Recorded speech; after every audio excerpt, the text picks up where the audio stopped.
दोस्तों, अगर आप ये क्लास 10 में हैं और इस बार सामाजिक विज्ञान का पेपर देने वाले हैं तो ये वीडियो आप लोगों के लिए बहुत इंपॉर्टेंट होने वाली है। वीडियो में मैं आज आप लोगों के लिए 50 सबसे महत्वपूर्ण बहुविकल्पी प्रश्न लाया हूँ, वो भी किस सब्जेक्ट के? सामाजिक विज्ञान के। सामाजिक विज्ञान में आप लोग हमेशा सोचते रहते हैं किस टॉपिक से ज़्यादा क्वेश्चन आ जाएंगे, किस टॉपिक से बहुविकल्पी प्रश्न बहुत अधिक आ जाएंगे। तो ऐसा कुछ नहीं है। मैं आज जो क्वेश्चन आप लोगों के लिए आया है बहुत इंपॉर्टेंट है और ये लगभग 2014 से लेकर 2024 तक ये लगातार पूछे गए हैं और इनमें से हर एक प्रश्न अपने आप में ये समझ लीजिए कि इंपॉर्टेंट है। तो इन 50 प्रश्न को एक बार ध्यान से देख लीजिएगा। वीडियो अच्छी लगेगी तो लाइक ज़रूर करिएगा। चलिए क्वेश्चन की तरफ बढ़ते हैं और चीज़ों को एक एक करके समझते हैं। ठीक है, पहला क्वेश्चन हमारा, यंग इटली सोसाइटी के संस्थापक कौन थे? यंग इटली नाम जो सोसाइटी थी उसके संस्थापक कौन थे? तो मेजिन थे। कौन थे? मेजिन थे। ठीक है, आप लोगों को पता होगा यंग इटली सोसाइटी के संस्थापक कौन थे? मेजिन थे। फ्रांस की क्रांति कब हुई थी? तो फ्रांस की क्रांति आपकी 1789 में हुई थी। और फ्रांस की क्रांति से एक क्वेश्चन 100% आना है। फ्रांस की क्रांति कब हुई थी ये क्वेश्चन जरूर पूछा जाएगा, तो इसकी तैयारी आप लोग करके चलिएगा। ठीक है, भारतीय राष्ट्रीय कांग्रेस की स्थापना कब हुई? तो भारतीय राष्ट्रीय कांग्रेस की स्थापना 1885 में हुई। ठीक है, पहले क्या थी? भारतीय राष्ट्रीय कांग्रेस की स्थापना कब हुई? 1885 में। ठीक है, क्वेश्चन नंबर 4 की तरफ बढ़ते हैं। हिंद स्वराज पुस्तक के जो लेखक हैं, हिंद स्वराज पुस्तक के लेखक कौन है? तो हिंद स्वराज पुस्तक के लेखक जो आप लोग जानते हैं क्या कहे, वो है महात्मा गांधी जी। ठीक है, क्वेश्चन नंबर 5 की तरफ बढ़ते हैं। क्वेश्चन नंबर 5 हमारा क्या कहता है? करो या मरो का नारा किसने दिया था? मतलब करो या मरो का नारा किसका था? तो करो या मरो का नारा जो था हमारा महात्मा गांधी जी का था। ठीक है, आगे बढ़ते हैं। प्रथम विश्व युद्ध प्रारंभ कब हुआ था? प्रथम विश्व युद्ध जो आप लोगों को प्रारंभ हुआ था 1914 में प्रारंभ हुआ। ठीक है, संयुक्त राष्ट्र संघ का मुख्यालय कहाँ स्थित है? संयुक्त राष्ट्र संघ का जो मुख्यालय स्थित है वो हमारा न्यूयॉर्क में स्थित। कहाँ स्थित है? न्यूयॉर्क में। ठीक है, पंजाब में भूमि निम्नीकरण का मुख्य कारण क्या है? पंजाब में भूमि निम्नीकरण का जो मुख्य कारण माना जाता है वो क्या माना जाता है? वो माना जाता है अधिक सिंचाई, क्योंकि वहाँ पे सिंचाई ज़्यादा होती है, इसलिए निम्नीकरण का मुख्य कारण माना गया। ठीक है, कपास की खेती के लिए सबसे उपयुक्त मृदा कौन सी होती है? तो कपास की खेती के लिए जो सबसे उपयुक्त मृदा मानी जाती है वो काली मृदा मानी जाती है। कौन सी मृदा मानी जाती है? काली मृदा। ठीक है, क्वेश्चन नंबर 10 है हमारा, चिपको आंदोलन किससे संबंधित था? तो आप जानते हैं जो चिपको आंदोलन था वो वन संरक्षण से संबंधित था। किससे संबंधित था? वन संरक्षण से संबंधित है। ठीक है, क्वेश्चन नंबर 11 की तरफ बढ़ते हैं। 11 क्या कहता है? सुंदरवन राष्ट्रीय पार्क किस राज्य में स्थित है? सुंदरवन राष्ट्रीय पार्क हमारा किस राज्य में स्थित है? तो पश्चिम बंगाल में स्थित। कहाँ स्थित है? पश्चिम बंगाल में। ठीक है, क्वेश्चन नंबर 12 की तरफ बढ़ते हैं कि जलमंडल में का कितना प्रतिशत भाग समुद्री जल के रूप में उपलब्ध है? जलमंडल का कितना प्रतिशत भाग समुद्री जल के रूप में उपलब्ध है? तो इसका सही आंसर क्या होगा? इसका सही आंसर हो जाएगा 97.5। कितना? 97.5। ठीक है, इनमें से कौन सी रबी की फसल है? इनमें से अब सोच लीजिए, मात्र 3% पानी ही पीने योग्य है अपने पास, वो भी 3% भी पूरा नहीं है, 2.5 ही है। ठीक है, 2.5 ही है। इनमें से कौन सी रबी की फसल है? तो रबी की फसल अगर आप पहचानते तो इसमें से आप लोग पहचान लीजिएगा कौन सी है। मैं बता देता हूँ, चना है। ठीक है, झरिया प्रसिद्ध है। जो झरिया है किस लिए प्रसिद्ध है? तो झरिया जो राज्य है हमारा वो जो कोयला के मतलब लौह अयस्क के लिए ज़्यादा प्रसिद्ध, किसके लिए प्रसिद्ध है? लौह अयस्क के लिए। ठीक है, क्वेश्चन नंबर 15 है, मुंबई जो है आपकी हाई प्रसिद्ध है। मुंबई हाई किसके लिए प्रसिद्ध है? तो मुंबई हाई हमारा जो है तेल तोड़क कारखानों के लिए प्रसिद्ध है। किसके लिए प्रसिद्ध है? तेल तोड़क कारखानों के लिए। ठीक है, बेल्जियम की राजधानी क्या है? तो बेल्जियम की राजधानी हमारी ब्रुसेल्स है। क्या है? ब्रुसेल्स। ठीक है, भारत में पंचायती राज की स्थापना कब हुई थी? पंचायती राज कहाँ स्थापित हुई थी मैं ये भी बताऊंगा आपको। तो भारत में जो पंचायती राज की स्थापना हुई थी वो 1992 में हुई थी।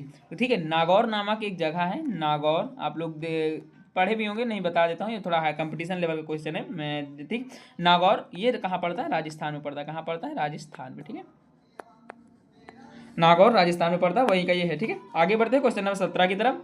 भारत में ये हो गया 18 नंबर। श्रीलंका में कौन सा बहुसंख्यक वर्ग है? तो श्रीलंका में जो बहुसंख्यक वर्ग है वो हमारा सिंगली है। क्या है? सिंगली। ठीक है, सिंगली वहाँ के एक, जैसे यहाँ पे हिंदू मुस्लिम होते हैं, क्रिश्चियन होते हैं, वहाँ पर सिंगली है। ठीक है, धर्मनिरपेक्ष राज्य में क्या होता है? धर्म का कोई स्थान होता है? धर्म का कोई स्थान नहीं। एक राष्ट्र एक धर्म में विश्वास, केवल बहुसंख्यक वर्ग के धर्म के मानता है, सभी धर्मों को समान समझना। तो धर्मनिरपेक्ष का सिंपल सा यही कि सभी धर्मों को समान समझना। ठीक है, हमारा भारत देश कैसा धर्मनिरपेक्ष है। हालांकि अराजक तक तो मैं उनके बारे में चर्चाएं नहीं करूंगा इस वीडियो में।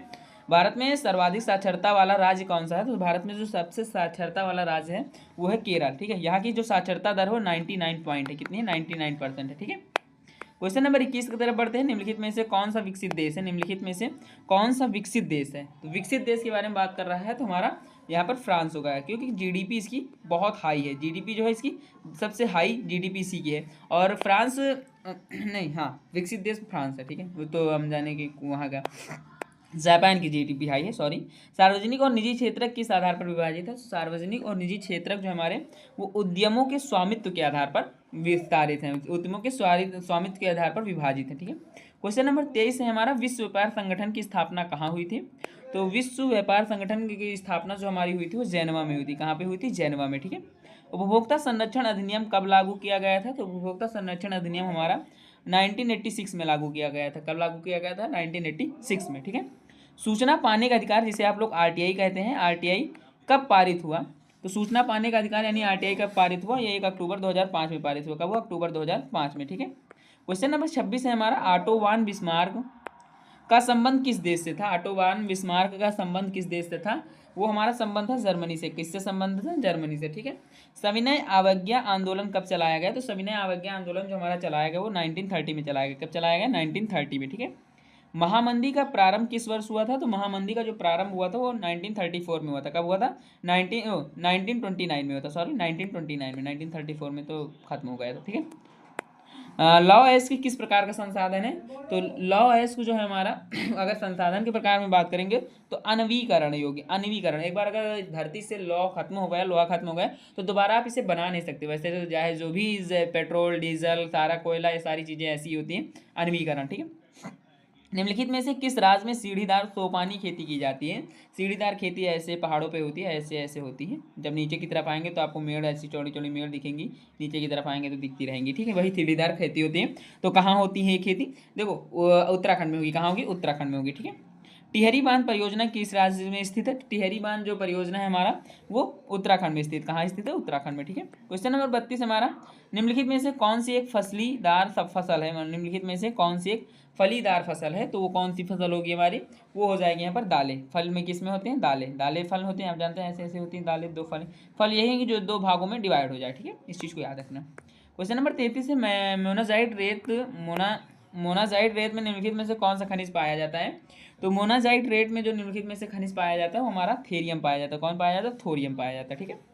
निम्नलिखित में से कौन सा परिवहन साधन भारत में प्रमुख साधन है? तो जो परिवहन साधन भारत में प्रमुख साधन है वो सड़क परिवहन है। सड़क परिवहन, सबसे ज़्यादा वाहन किस पे चलते हैं? सड़क पे चलते हैं। उसके बाद रेल पे, ठीक है। क्वेश्चन नंबर 35 हमारा, भारत में केंद्र शासित राज्यों की संख्या अब कितनी है? केंद्र शासित राज्यों की संख्या भारत में कितनी है? तो भारत में जो केंद्र शासित राज्यों की संख्या हो गई है वो हो गई 8, ठीक है, 8 हो गई। समवर्ती सूची के विषयों पर कानून बनाने का अधिकार किसे प्राप्त है? तो समवर्ती सूचियों के विषयों पर जो कानून बना सकता है केंद्र व राज्य दोनों सरकारें बना सकती हैं अपने अपने हिसाब से, ठीक है। केंद्र बनाएगा तो पूरे देश में लागू होगा, राज्य बनाएगा तो किसी व्यापक राज्य के लिए लागू होगा। नेपाल में लोकतंत्र की स्थापना कब हुई थी? तो नेपाल में जो लोकतंत्र की स्थापना हुई थी 2008 में हुई थी, ठीक है। मानव विकास सूचकांक जिसे एचडीआई कहा जाता है, भारत का कौन सा स्थान है? ये 2022 में भी पूछा गया था और 2023 में भी पूछा गया था, ठीक है, इस चीज़ को याद रखना। 2022-23 के हिसाब से भी क्वेश्चन है। मानव जो विकास सूचकांक है एचडीआई में भारत में कौन सा स्थान है? क्वेश्चन नंबर 38 है हमारा और इसका सही आंसर क्या होगा? 134वां। कौन सा स्थान है? 134वां, ठीक है। अगला क्वेश्चन है हमारा कि सेवा क्षेत्रक निम्नलिखित में से किस क्षेत्रक में सम्मानित किया जाता है? सेवा क्षेत्रक निम्नलिखित में से किस क्षेत्रक में सम्मिलित किया जाता है? तो सेवा क्षेत्रक जो होता है वो हमारा सम्मिलित होता है तृतीय क्षेत्रक में। किस क्षेत्रक में? तृतीय क्षेत्र में, ठीक है। क्वेश्चन नंबर 40 की तरफ बढ़ते हैं। भारत में मुद्रा जारी करने का कार्य कौन करता है? तो जो रिजर्व बैंक ऑफ इंडिया होती है वही भारत में मुद्रा जारी करने का मतलब कि हक रखती है और वही भारत में मुद्रा जारी करती है, ठीक है। वो पहले रिजर्व बैंक इंडिया स्थापित की गई थी, लेकिन जब स्थापित की गई तो भारत देश आज़ाद नहीं था। इसका काम क्या होता था? जो ब्रिटेन क्राउन शासन था, क्राउन शासन के बाद ब्रिटेन का मतलब कि ब्रिटिश शासन आया तो क्राउन शासन से सीधे इनका संपर्क होता था। वैश्वीकरण को संभव बनाने वाले कारक कौन से हैं? तो वैश्वीकरण को जो संभव बनाने वाले कारक हैं वो प्रौद्योगिकी भी है, हमारा परिवहन भी है, सूचना और संचार भी है, तो यानी कि ये सभी हो जाएंगे, ठीक है। क्वेश्चन नंबर 42 की तरफ बढ़ते हैं। हॉलमार्क किस वस्तु का प्रमाणिक चिन्ह है? तो हॉलमार्क जो हमारा, हॉलमार्क देखो गोल्ड में होता है, आप जानते हैं। किस हॉलमार्क किस वस्तु का प्रमाणिक चिन्ह है? तो हॉलमार्क हमारा सोने के आभूषण के लिए प्रमाणिक चिन्ह हो जाता है, ठीक है। चौरी चौरा कांड किस वर्ष घटित हुए थे? तो चौरी चौरा कांड जो था हमारा वो 1922 में घटित हुआ था, ठीक है। क्वेश्चन नंबर 44 की तरफ बढ़ते हैं। हिंद स्वराज पुस्तक के लेखक कौन है? तो हिंद स्वराज नामक जो पुस्तक है उसके लेखक हमारे महात्मा गांधी जी है, ठीक है। लाल पीली मिट्टी कहाँ पाई जाती है? तो लाल पीली मिट्टी जो हमारी पाई जाती है वो पाई जाती है दक्कन के पठार में, ठीक है। निम्नलिखित में से कौन सा धात्विक खनिज है? निम्नलिखित में से धात्विक खनिज के बारे में पूछ रहा है, तो कौन सा धात्विक खनिज है? तो निम्नलिखित में से जो धात्विक खनिज है वो हमारा लौह अयस्क है। कौन है? लौह अयस्क। ठीक है, क्वेश्चन नंबर 47 की तरफ बढ़ते हैं। 47 क्वेश्चन क्या कहता है? भारत में पवन ऊर्जा का विशाल केंद्र कहाँ स्थित है? तो भारत में जो पवन ऊर्जा का विशाल केंद्र स्थित है वो हमारा तमिलनाडु में स्थित। कहाँ स्थित है? तमिलनाडु में। ठीक है, दो देशों के मध्य व्यापार क्या कहलाता है? तो दो देशों के मध्य जो व्यापार कहलाता है वो अंतर्राष्ट्रीय व्यापार कहलाता है। कौन सा व्यापार कहलाता है? अंतर्राष्ट्रीय व्यापार। ठीक है, हमारा क्वेश्चन नंबर 49 है कि भारतीय संविधान की अनुसूची 8वीं अनुसूची में कितनी भाषाओं को मान्यता दी गई है? तो संविधान की 8वीं अनुसूची में लगभग जो मान्यताएं दी गई हैं वो दी गई हैं 22 भाषाओं को। ठीक है, औसत आय को किस नाम से जाना जाता है? तो औसत आय जो होती है वो प्रति व्यक्ति आय होती है। क्या होती है? प्रति व्यक्ति आय। ठीक है, तो यहाँ पर हमारे आज के 50 क्वेश्चन कंप्लीट होते हैं सामाजिक विज्ञान के। कल मैं आप लोगों को हिंदी के 50, इसी तरह करके सारे विषयों के पहले 50-50 बहुकिल भी पढ़ा दूंगा। उसके बाद मैं 100 क्वेश्चन करके आप लोगों को शॉर्ट लॉन्ग आंसर मिलाकर आप लोगों को एक टॉपिक दिखा दूंगा। ठीक है, ताकि आप लोगों की तैयारी बहुत मजबूत हो सके और बहुत एकदम आसान लैंग्वेज में कहूँ तो बहुत जल्द होने वाली है। ठीक है, तो आज की वीडियो में इतना ही। मिलते हैं किसी और चैप्टर के किसी और टॉपिक के साथ। तब तक के लिए धन्यवाद। और हाँ, जाते जाते यही कहूँगा, अगर वीडियो अच्छी लगी हो तो लाइक कर दीजिएगा। चैनल पर पहली बार विजिट किए हैं तो चैनल को सब्सक्राइब कर दीजिए। एक ही टारगेट है हमारा कि इस बोर्ड के एग्जाम शुरू होने से पहले हमारे चैनल पे 500 सब्सक्राइबर हो जाए। कितने हो जाए? 500 सब्सक्राइबर। और ये आप लोग कर सकते हैं एक दिन में, ज़्यादा नहीं बचे हैं, 150 ही सब्सक्राइबर आप लोगों के बचे हैं, वो कंप्लीट करा दीजिए बस। ठीक है, आशा है, उम्मीद है और विश्वास है कि आप लोगों को वीडियो पसंद आई होगी। मिलते हैं कि नेक्स्ट वीडियो में, तब तक के लिए धन्यवाद। आपकी तैयारी को यही चाहूँगा कि तैयारी अच्छे से करिए। समय बहुत कम है आप लोगों के पास, और जितना भी समय है प्रॉपर तरीके से सही नॉलेज गेन करने का तरीका अपनाइए। ठीक है।